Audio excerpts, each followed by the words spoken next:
같이 함께 읽겠습니다. 그 안에는 지혜와 지식의 모든 보화가 감추어져 있느니라. 아멘. 뭐 안에요?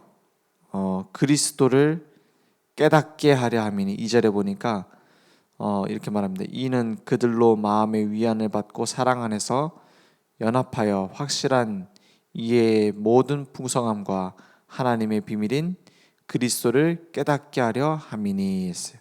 하나님의 비밀이 그리스도입니다. 아니 수많은 사람들 다 그리스도 하는데요.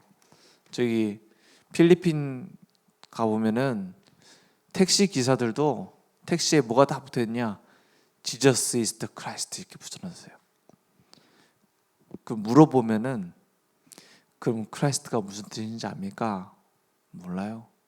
예수 아닙니까? 그냥 지저스 아닙니까? 이렇게 얘기해요. 그러면 그걸 그리스도를 믿는다는 말은 무슨 말입니까? 예수 믿는 게 뭡니까? 물어봐요. 하나도 몰라요. 그냥 못 믿는 거죠. 제가 어렸을 때 이제 교회를 가보면 예수 믿으라고 하더라고요. 전 순수한 마음에 저 말도 안 들었어요. 지금 주일학교 우리 렘넌트들 너무 착한 거예요. 안 잡고 말씀 듣고. 저는 주일날 예배 드리러 가면은 막 의자 밑에 기어다녔다니까요. 말씀 안 듣고. 그래서 저희 어머니가 주일학교 교사였는데 참 많이 부끄러우셨을 것 같아. 지금 생각하면은 나 아는데 모른 척했을 것 같아. 나 같으면 맨날 의자 밑에 기어다니고 위에 막 뛰어다니고 그랬어요. 말씀도 안 듣고. 근데 궁금하더라고요. 예수 믿으라고 하는데 뭘 믿으라고 하는 거냐? 그러면 예수를 믿어야 되냐? 하나님을 믿어야 되냐? 그 당시에 그 교회 분에 예수님 얼굴 그림이 있었어요. 그러면 예수님이 저렇게 생긴 걸 믿으면 되는 거냐? 모르겠으니까 선생님한테 물어봤어요. 그러면 예수님 믿는다는 걸 뭐 믿으면 돼요? 이렇게 물어봤어요. 그러니까는 뭐라고 얘기하냐면 그냥 계시다는 걸 믿으면 된다는 거예요. 예수님이 계시다는 걸. 뭐 어디 계시냐는 거예요. 저는 궁금증이 해소가 안 되더라고요. 그러다가 예수님이 그리스도라는 사실을 믿어야 된다. 처음에 그 말이 참 이해가 안 됐어요. 그런데 저 혼자서 이제 생각이 든 거예요. 초등학교 5학년 때 생각이 들었어요. 무슨 생각이 들었냐? 계속 이제 어떤 수련회를 갔다 와가지고 예수님이 그리스도인 걸 믿어야 된대요. 그러면 하나님 자녀가 된대. 저보고 영접하라고 하더라고요. 그래서 저는 안 한다고 했어요. 부끄러워서 따라하라고 하니까 안 한다고 했어요. 집에 돌아와서 생각을 해보는데 앉아서 그냥 잠깐 있는데 무슨 생각이 드냐면 나를 도와줄 수 있는 사람이 아무도 없다는 생각이 들더라고요. 초등학교 5학년짜리가 실제 내 고민 부모님한테 얘기하면 해결되겠습니까? 실제 내가 혼자인데 나를 아무도 도와줄 수 없다는 생각이 들더라고요. 영적인 거죠. 그때 그런 생각이 들면서 뭘 했냐면 그냥 하나님께 얘기를 했어요. 예수님이 그리스도인 것을 믿으면 하나님 자녀 된다고 하는데 그럼 나도 하나님 자녀 되고 싶다고. 나도 그러면 예수님이 그리스도라고 믿고 싶다고. 그래서 내 마음속에 오셨으면 좋겠다고. 저 혼자 영접했어요. 초등학교 5학년 때 혼자서 있을 때 복음을 계속 옆에서 들었지만 근데 그때 뭐 특별한 느낌이 있거나 그러지 않았습니다. 근데 지금 생각하니까 그때 제가 하나님 자녀 된 것 같아요. 내 주인이 달라진 것 같아요. 그럼 문제가 많이 해결되느냐? 그렇지 않아요. 문제는 더 많아졌어요. 그래서 저는 예수 믿으라고 복음 전할 때 이 예수 믿으면 당신 있는 숨은 문제 치유됩니다. 당신에게 있는 문제 해결됩니다. 이렇게 얘기 안 해요. 저는 뭐라고 하냐? 이 예수님을 그리스도를 믿으면 당신 문제가 더 많아질 수도 있습니다. 그렇게 얘기해요. 왜 사실이잖아요. 제가 그랬으니까. 그런데 그 문제의 주인이 달라집니다. 당신에게 있는 문제 해결 안 될 수 있는데 더 많아질 수 있는데 왜냐? 예수 믿으면은 누가 싫어해요? 마귀가 발악을 합니다. 맞죠? 얼마나 싫어하겠어요. 자기 종을 뺏기는데 더 공격하겠죠. 더 속이려 하겠죠. 하나님은 그걸 통해서, 시험을 통해서 더 강하게 복음을 깨닫게 하시죠. 그러니까 문제는 더 많이 오는 게 맞아요. 그죠? 그래서 연단과 시련이 있다고 했잖아요. 그걸 통해서 뭐래요? 하나님께로 오도록. 그걸 통해서 하나님께 무릎 꿇도록 하나님 만드신단 말이에요. 그래서 꼭 무슨 얘기를 하냐면, 예수님 처음 전하면, 예수님을 믿게 되면 꼭 얘기합니다. 물고기가 물을 떠나서 돌아다니다 물속에 돌아왔다. 문제가 끝나느냐? 문제는 또 많을 수 있다. 나무가 땅에서 뽑혀 있다가 죽어 있다가 뿌리를 내렸다. 살아났다. 그럼 문제는 없어지느냐? 비바람은 그대로 있을 수 있다. 그걸 통해서 생명 없는 나무는 어떻게 되죠? 이 책상한테 물 주고 막 뭡니까? 햇볕 비추고 하면은 더 갈라집니다. 그렇죠? 죽어요. 더 고통 속에 빠져요. 생명 있는 나무에게 물을 주고 햇볕을 주고 바람이 분다. 더 강해지는 겁니다. 당신에게 생명이 들어가는 그 순간 어떤 문제가 와도 괜찮다. 문제가 올수록 더 괜찮다. 왜 그러냐? 그걸 통해서 더 뿌리 내릴 거니까. 그걸 통해서 더 강해질 거니까. 그걸 통해서 더 열매 맺게 될 거니까.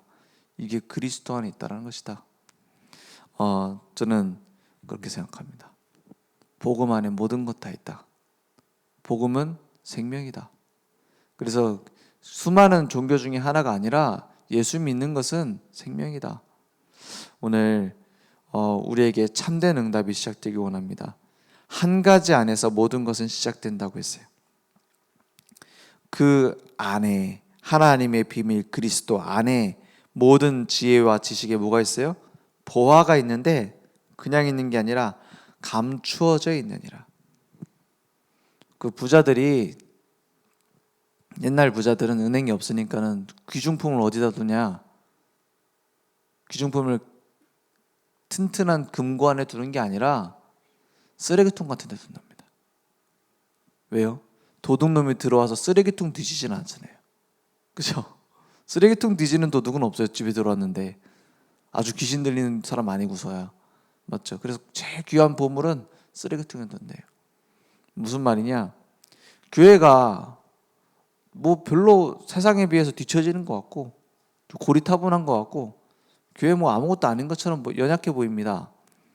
근데 그 안에 하나님은 중요한 보화를 숨겨놨어요. 그래서 교회 안에 내 마음에 안 드는 사람 많을 수 있습니다. 그죠? 교회 안에 내 수준하고 안 맞는 사람이 있을 수 있어요. 그것을 귀하게 보지 못하면 모든 응답을 놓치게 됩니다. 왜냐하면 그 속에 보화가 숨겨져 있으니까요. 그래서 우리 시대를 보면은 모든 역사도 그 흘러가는 역사가 누구 중심으로 흘러가느냐? 이 그리스도를 바르게 전할 전도자 중심으로 돌아갑니다.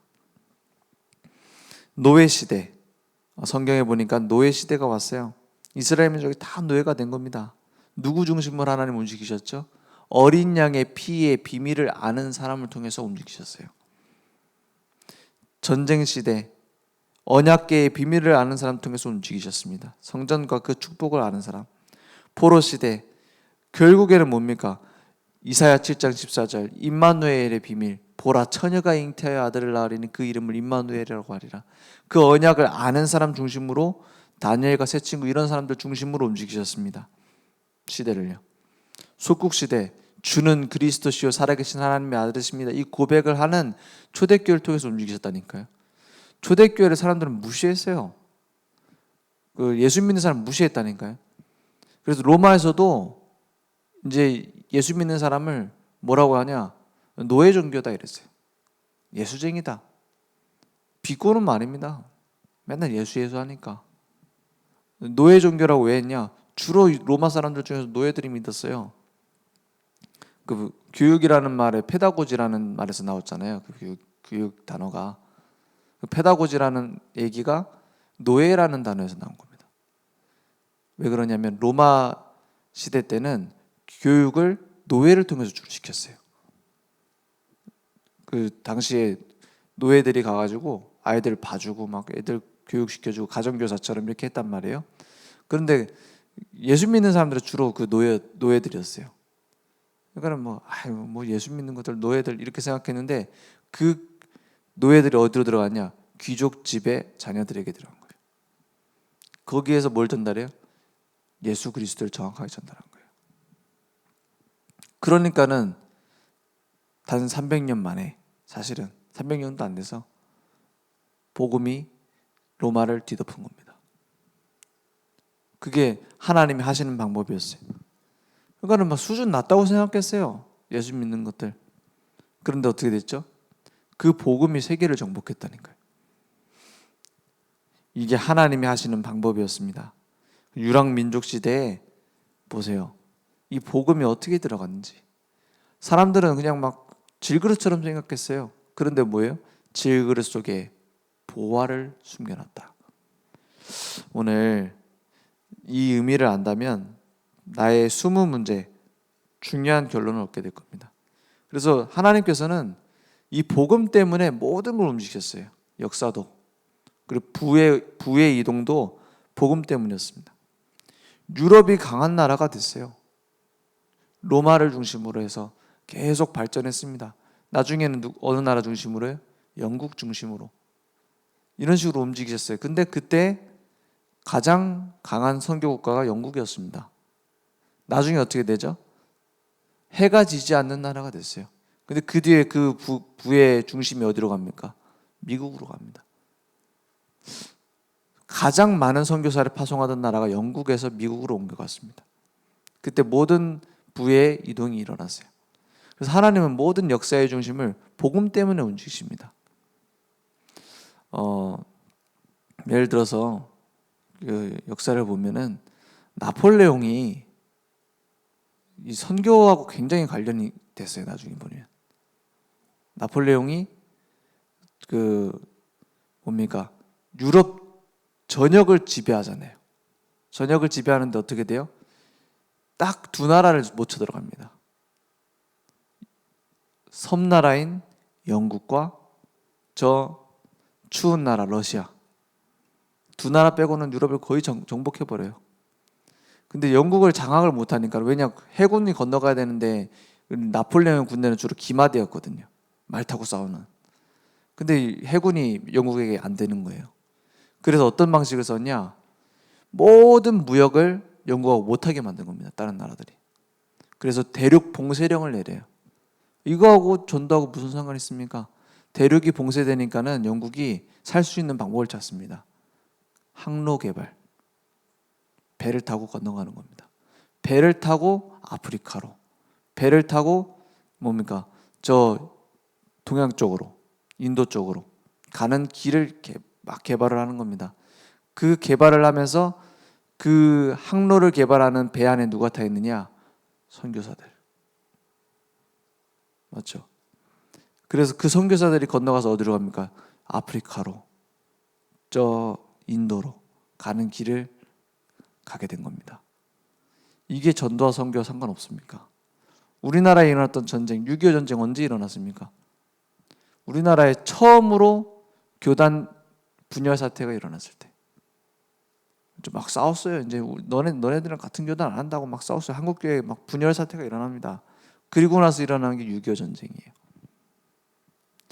하나님이 일하시는 그 중심이 어디냐? 복음과 전도, 선교. 그러면 우리나라에 그럼 지금 또 전쟁이 일어날 수 있느냐? 복음 때문에 막으실 겁니다. 또는 복음 때문에 일어나게 하실 수도 있습니다. 그래서 중요하게 우리가 생각을 해야 됩니다. 바른 복음 전하는 교회가 없다. 그러면 전쟁 일으켜서 바른 복음 전하게 만드실 수도 있어요. 이스라엘 민족처럼.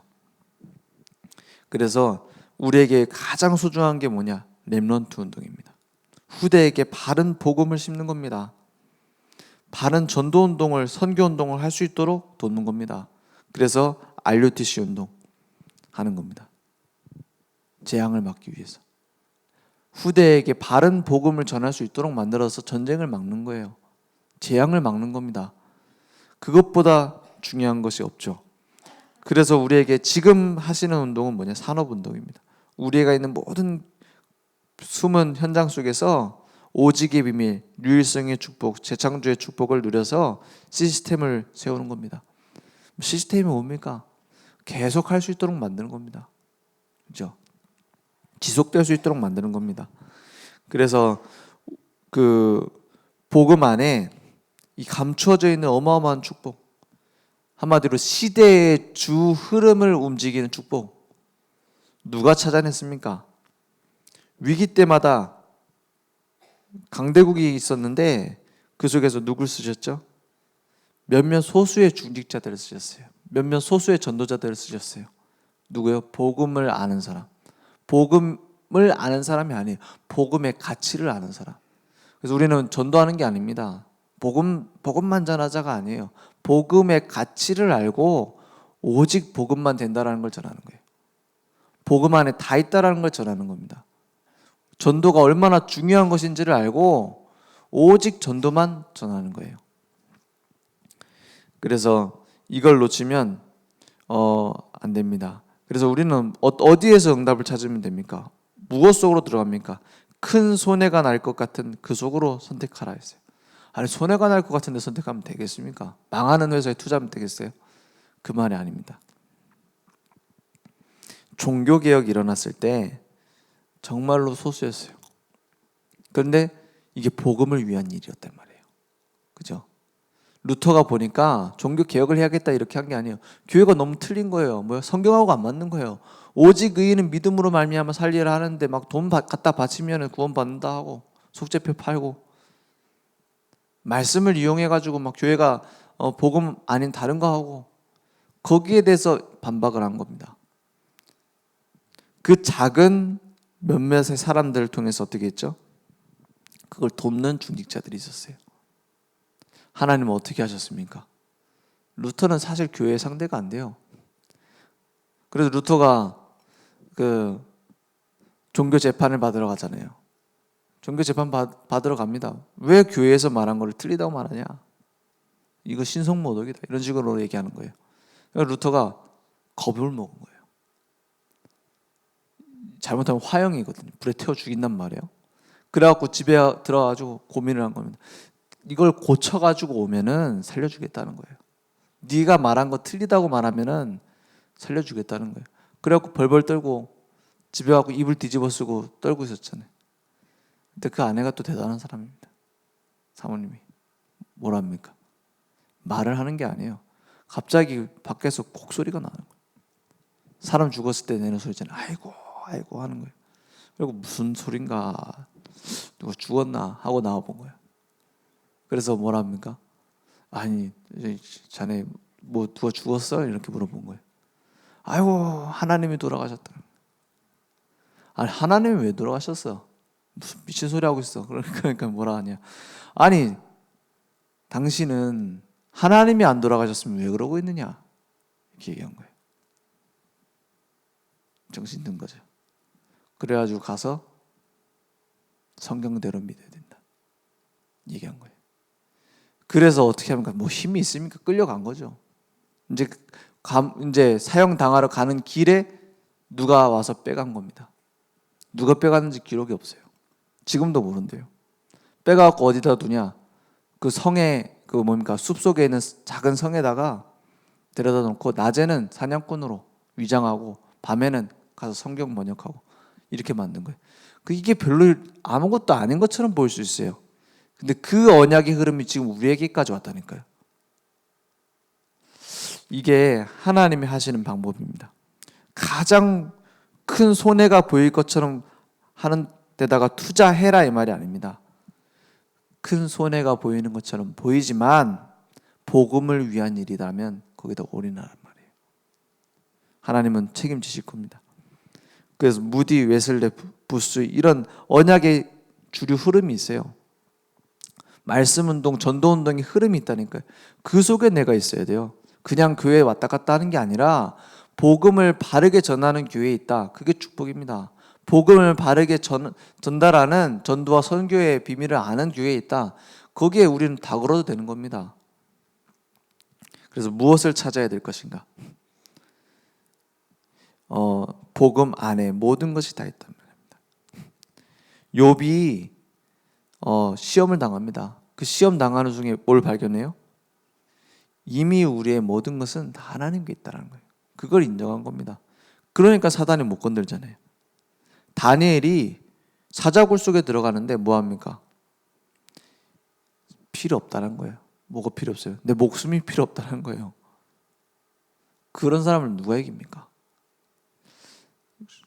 다니엘의 세 친구가 뭐라 합니까? 우상 숭배 한 번만 절하면 살려준다는 거예요. 그런데 알거든요. 왜 이스라엘 멸망할 수밖에 없었는지 우상 때문이거든요. 복음 말고 다른 걸 붙잡았단 말이에요. 그래서 할 수 없다는 겁니다. 나는 불 속에 들어가면 하나님이 살려주실 걸 믿는다. 그 정도가 아닙니다. 뒤에 또 뭐라고 합니까? 그리 아니하실지라도 나는 못한다는 거예요. 오늘 복음 안에서 큰 결단을 하는 게 아닙니다. 다니엘 같은 결단을 우리가 하기에는 지금 힘들죠. 근데 뭐예요? 오직 복음만, 복음을 위해 살아야겠다. 거기에 모든 축복이 있습니다. 전도 안에 모든 것이 있다. 하나님은 시공간을 초월한 모든 역사를 전도 속에서 이루십니다. 그리고 직분 속에 모든 것이 다 있다. 하나님은 거기에 중요한 계획을 갖고 계십니다. 나를 이 교회에 부르셨다. 실수하시는 법이 없습니다. 하나님은 나를 지금 있는 직장에, 나를 지금 있는 가정에, 나를 지금 있는 현장에 보내신 것은 하나님입니다. 하나님은 실수하셨을까요? 어쩌다 내가 김 집사를 여기다 보내야 되는데 내가 잘못 보냈네. 빨리 깨닫고 빨리 옮겨라. 이런 법 있을까요? 아닙니다. 하나님은 실수하지 않으세요. 거기에 완벽한 계획이 있습니다. 그걸 찾는 것이 기도입니다. 그러면 세 가지라고 얘기했죠. 복음 안에 모든 것, 전도 안에 모든 것, 직분 안에 모든 것. 나를 늘 좋은 교회 중직자로 세우셨다. 나를 어떤 교회 장로로, 어떤 교회 성도로, 어떤 교회 목회자로 세웠다. 하나님은 실수하지 않았습니다. 거기에 모든 축복 다 있어요. 그럼 어떻게 찾습니까? 나 중심의 생각을 버리라. 내가 생각하고 있는 건 하나님 생각하고 누가 맞아요? 하나님 생각이 맞아요? 내 생각이 맞아요? 하나님의 생각이 맞아요. 실수하지 않는 하나님이 나를 보내셨어요. 그죠? 그래서 내 생각을 버리는 게 기도입니다. 하나님이 나와 함께 하시니까요. 예를 들어서 제가 대통령이 불러서 이제 상을 준다. 청와대 가겠죠. 청와대 가는데 가서 식사를 해야 된단 말이에요. 대통령님, 내가 오늘 비가 와가지고 날씨가 그런가 짬뽕 먹읍시다. 이럽니까? 식사해야 되는데 이거 좀 시켜서 먹읍시다. 그런 법은 없어요. 아마 저는 가갖고 아무 말도 못하고 뭐 먹을까 물어보지도 못하고 앉아서 주는 대로 먹을 겁니다. 그렇죠? 근데 집에 돌아와가지고 청와대 전화 걸어가지고 대통령한테 나 오늘 저녁 집에서 혼자 먹을 건데 뭐 먹을까요? 물어볼까요? 그럴 필요가 없어요. 왜냐? 함께 있지 않으니까. 함께 있으면은 함께 있는 분의 질문을 해야 돼요. 함께 있지 않다면 내 마음대로 하면 됩니다. 그죠? 그래서 하나님이 함께 하시기 때문에 나 중심의 생각을 버려라. 우리 중심 우리끼리 이렇게 뭐 한다. 그것도 필요 없습니다. 말씀 따라가면 됩니다. 기도 따라가면 됩니다. 하나님 하시는 전도 운동 따라가면 됩니다. 그래서 세상 것 주장할 필요도 없습니다. 그래서 교회 안에서도 세상 것 자꾸 주장하면은 어떻게 되냐? 분명히 세상하고 다르거든요. 그러니까 내게 자꾸 한계가 부딪혀요. 세상 것대로 하는 게 아닙니다. 교회 안에 우리는 전라도 사람들이다, 우리 경상도 사람이다 모일 필요도 없어요. 세상 것을 버리는 게 중요한 응답을 받는 시작입니다. 그래서 교회의 목적은 세계복음화입니다. 교회의 목적은 바른 복음을 전하는 거예요. 거기에 방향 맞추는 겁니다. 그래서 교회의 흐름 맞추는 겁니다. 거기 따라가는 겁니다. 그러면 복음 안에 모든 지혜, 지식, 보화가 있다는 것이 확인될 것입니다. 오늘 말씀 속에서 저는 한 가지를 붙잡았어요.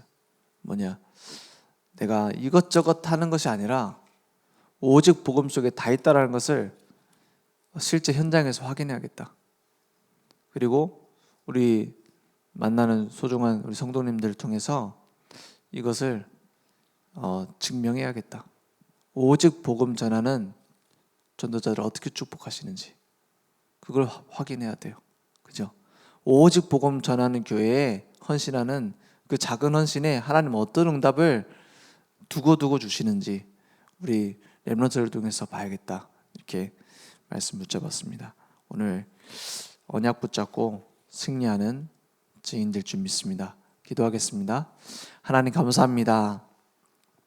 오직 복음 속에 모든 것이 다 있음을 믿습니다.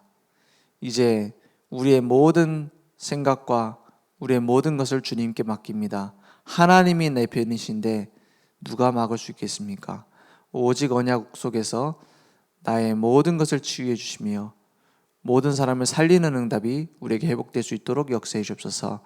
예수 그리스도 이름으로 기도했습니다. 아멘.